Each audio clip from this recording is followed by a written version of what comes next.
آج 10 رمضان المبارک ہے۔ سیدہ طاہرہ ام المومنین سیدہ خدیجۃ الکبریٰ رضی اللہ تعالی عنہا کا آج یوم وصال ہے، اور یہ وہ خوش نصیب خاتون ہیں جنہیں سب سے پہلے اسلام لانے کا اعزاز نصیب ہوا، اور اللہ کے محبوب علیہ السلام کے ساتھ رشتہ ازدواج میں منسلک ہوئی، اور 25 سال تک انہیں حضور علیہ السلام کی رفاقت نصیب رہی۔ اللہ کے محبوب علیہ السلام کی ساری اولاد حضرت ابراہیم کے علاوہ حضرت خدیجۃ الکبریٰ رضی اللہ تعالی عنہا کے بطن اقدس سے ہی ہے۔ حضرت خدیجۃ الکبریٰ رضی اللہ تعالی عنہا اللہ کے پیارے محبوب صلی اللہ علیہ وآلہ وسلم کی غم گسار اہلیہ تھیں۔ مشکلات جب آئیں، تکالیف آلام کے پہاڑ توڑے گئے، مکے والوں نے جو تکلیفیں دیں، سماجی بائیکاٹ کیا،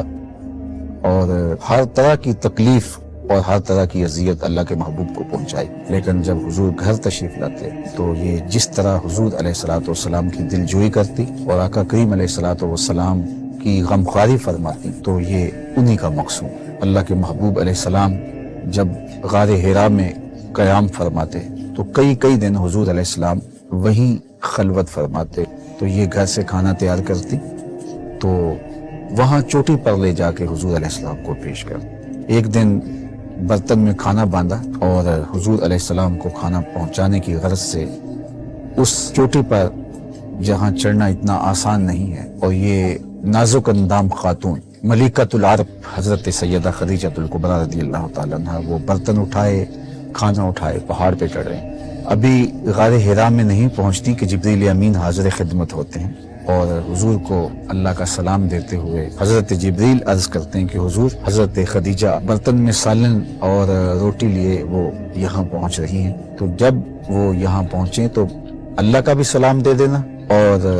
حضور میرا بھی سلام دے دینا، اور انہیں بشارت دینا کہ اللہ نے جنت میں ان کے لیے موتیوں کا ایسا محل بنایا ہے جس کے اندر کوئی شور نہیں ہوگا اور کوئی اس میں پریشانی نہیں ہوگی۔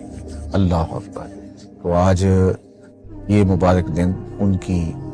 یادوں کو تازہ کر رہا ہے، تو میں نے سوچا کہ آج اس موضوع پر بھی کچھ بات آپ کے گوش گزار کی جائے۔ اللہ تعالیٰ سیدہ پاک کے نقوش پاک کی برکتیں، مقدرات اسلام اس امت کی خواتین کو نصیب فرمائے۔